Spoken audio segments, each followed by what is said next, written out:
Hello, everyone.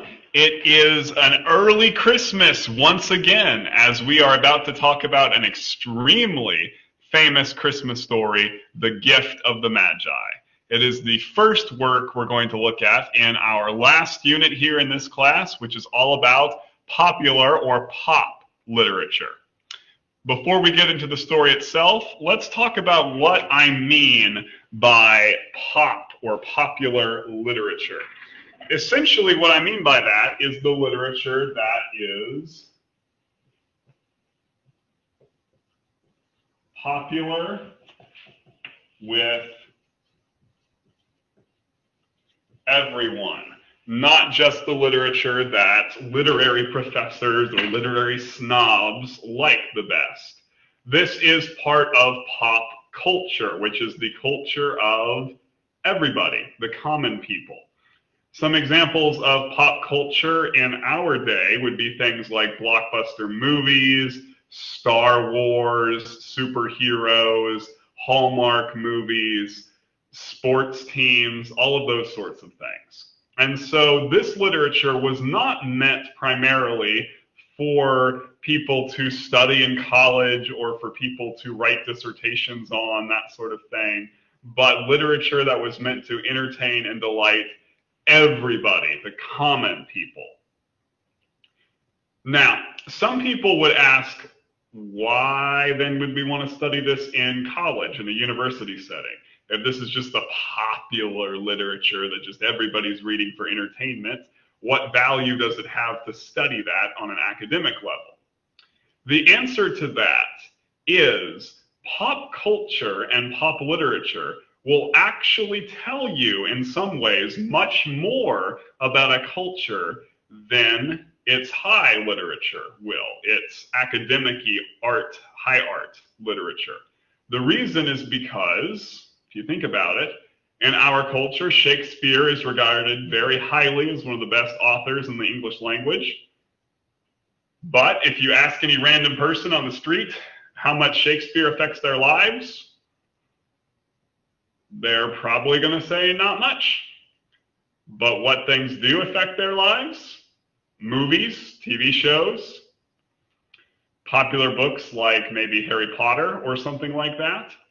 And for that reason, studying the pop culture can actually tell you much, much more about what matters to people in a culture at a given time and what things they are interested in, because it more accurately reflects their interests than the high culture does. High culture reflects the interests of the individual artists who created that high culture and also of the elites who read it. So if you really want to understand a culture, you need to understand its pop culture, not just the works it considers to be its masterpieces. Hence why we have this whole third unit in our class, where we're going to be talking about things like comic books, and movies, and science fiction, and pulp fiction. Or, in the case of this story for today, popular sentimental literature.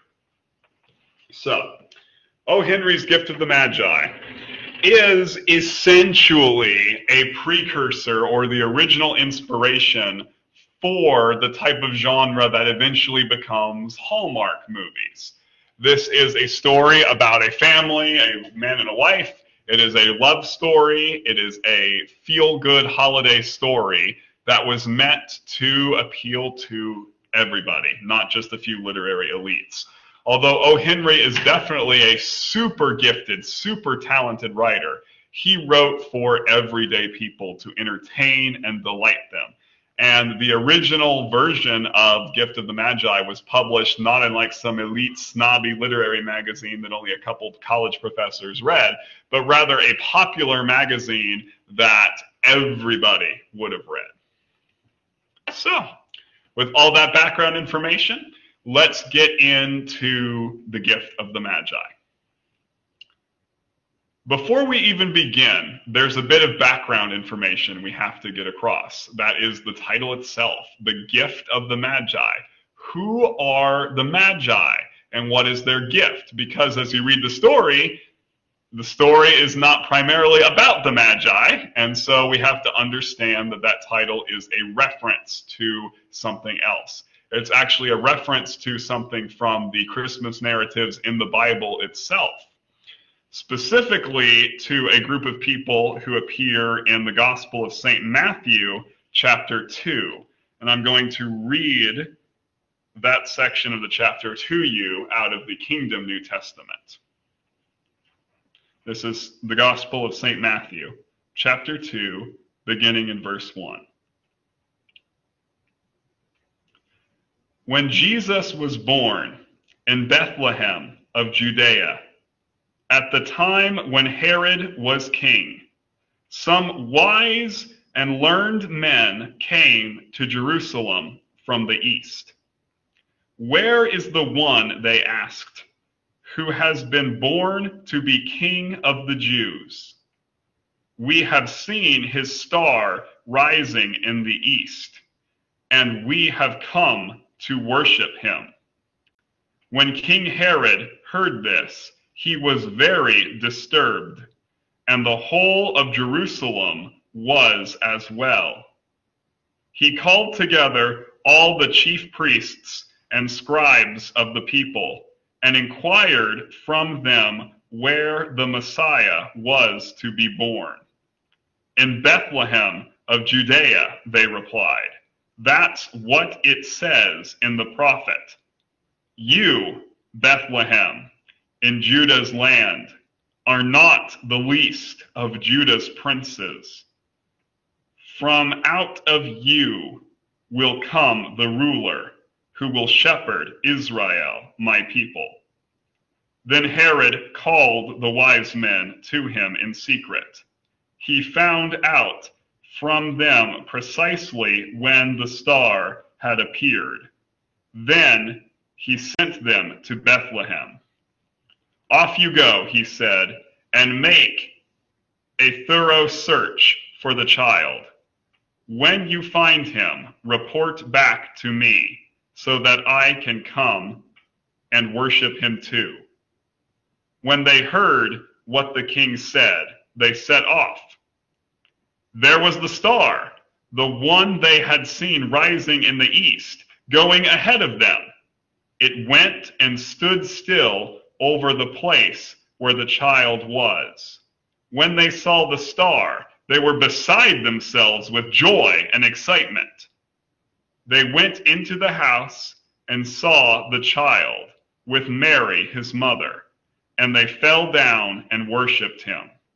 They opened their treasure chests and gave him presents: gold, frankincense, and myrrh. They were warned in a dream not to go back to Herod, so they returned to their own country by a different route. These wise men are also called the Magi, and they are the people that the title of O. Henry's story, The Gift of the Magi, refer to. So, as you can see from the gospel reading, they are wise men, magicians perhaps, who came from the east to Judea, to Bethlehem, because they saw this amazing star in the sky that was pointing them, they knew, to the one who had been born as the Messiah, the King and Savior of the Jewish people. And they came to worship him, and they gave him gifts, right? The different gifts they mention in the gospel. So keep that in mind as we now talk about this story. This story is inherently about gifts and gift giving. We have the husband and the wife, right? And they are poor. They are very poor. They cannot afford a lot of gifts, but they both desperately want to show their love to each other. And so it centers around first the wife, Della, and she really wants to buy a gift for her husband, but she can't afford it, right? So what does she do? She cuts off her beautiful hair so that, and sells it, because they used to do that back in the old days, sold hair to make wigs for people who didn't have hair or wanted a different color of hair perhaps, or a different length of hair, that sort of thing. And so she sells her hair so that she can afford to buy her beloved husband a chain for his watch that had been passed down. And what's very interesting too about it is this is not just a problem because of her own love of her hair, but her husband also really loved her hair and was proud of it. But she decides to sacrifice it for the sake of getting him a gift.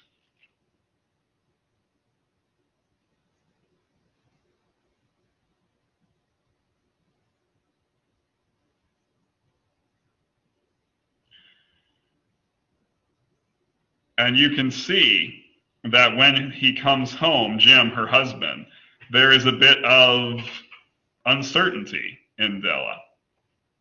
This is on page 199 in your textbooks. Jim stopped inside the door as immovable as a setter at the scent of quail. His eyes were fixed upon Della, and there was an expression in them that she could not read, and it terrified her. It was not anger, nor surprise, nor disapproval, nor horror, nor any of the sentiments that she had been prepared for. He simply stared at her fixedly with that particular expression in his face. So she was worried that he would react badly to her having cut her hair. Why? Probably because, as wives often are, they desperately want to be attractive to their husbands. And she is afraid that maybe she is not beautiful in his eyes anymore, perhaps.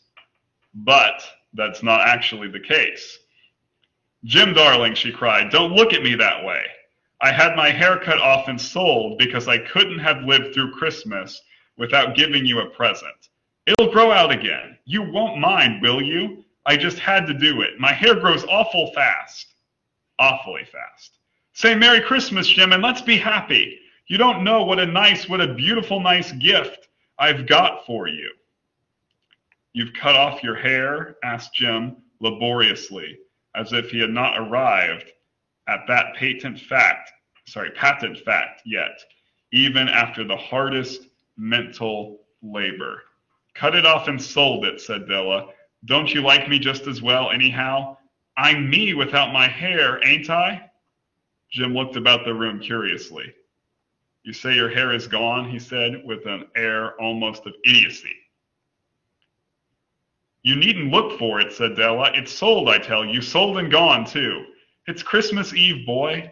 Be good to me, for it went for you. Maybe the hairs of my head were numbered," she went on with sudden serious sweetness. "But nobody could ever count my love for you. Shall I put the chops on, Jim?" Out of his trance, Jim seemed to wake. He enfolded his Della. "For 10 seconds, let us regard with discreet scrutiny some inconsequential object in the other direction.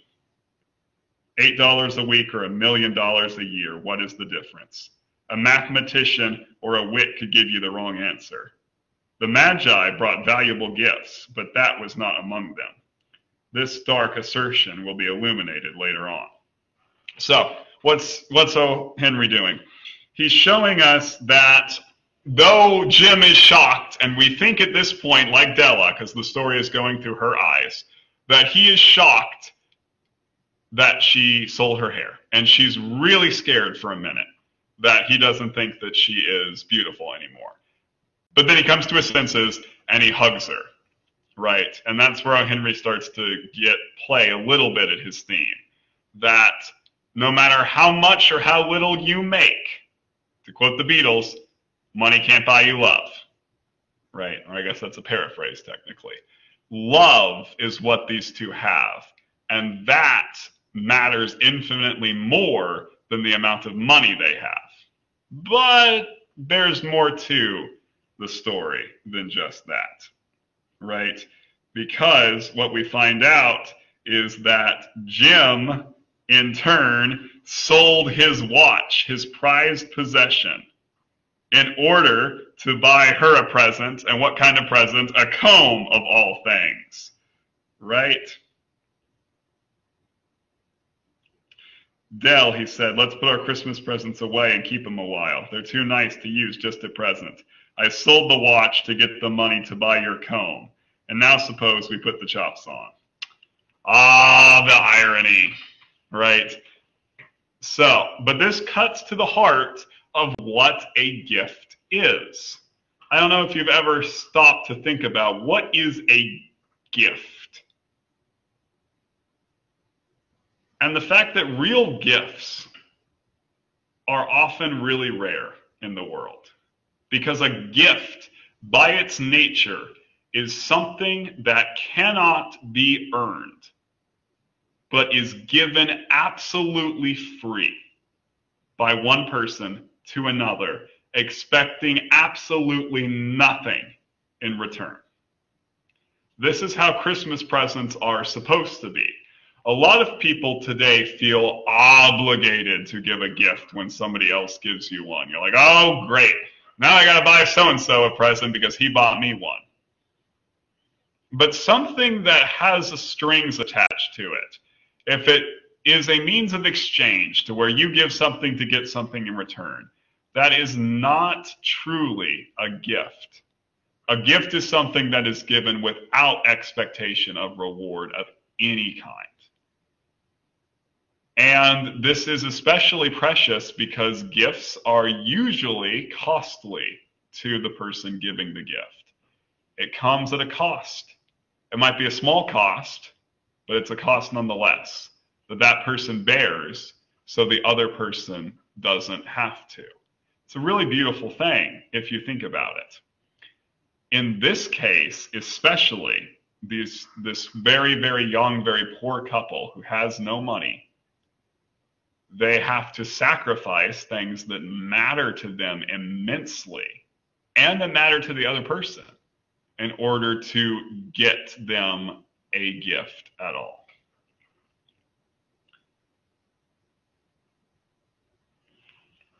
The end, the last paragraph of the story is where O. Henry really ties it all together.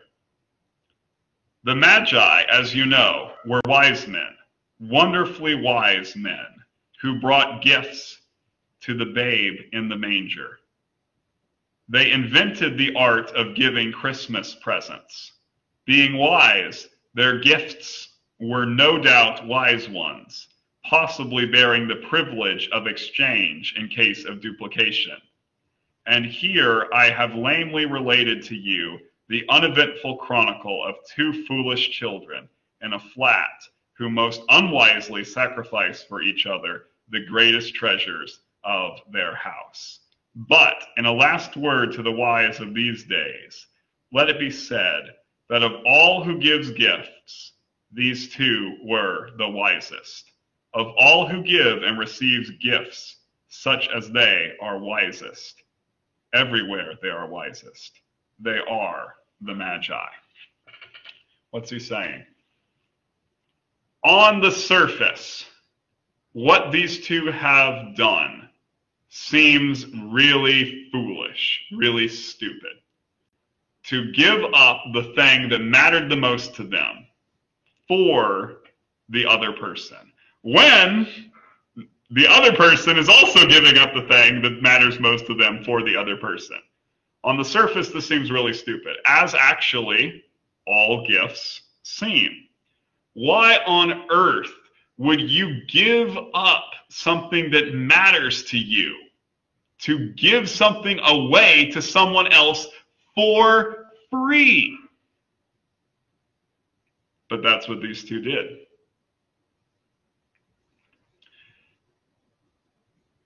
And for many of us, this is beautiful. Why is it beautiful? From my reading, when I look at the story, what I see here is O. Henry showing us actually the paradox of what marriage is supposed to be. In marriage, like with these two, You sacrifice for the other person. You give that other person basically your whole life. You dedicate yourself to being there for them, living with them, going through life together. And you, throughout that whole relationship, sacrifice and sacrifice and sacrifice and give and give and give and give to that other person.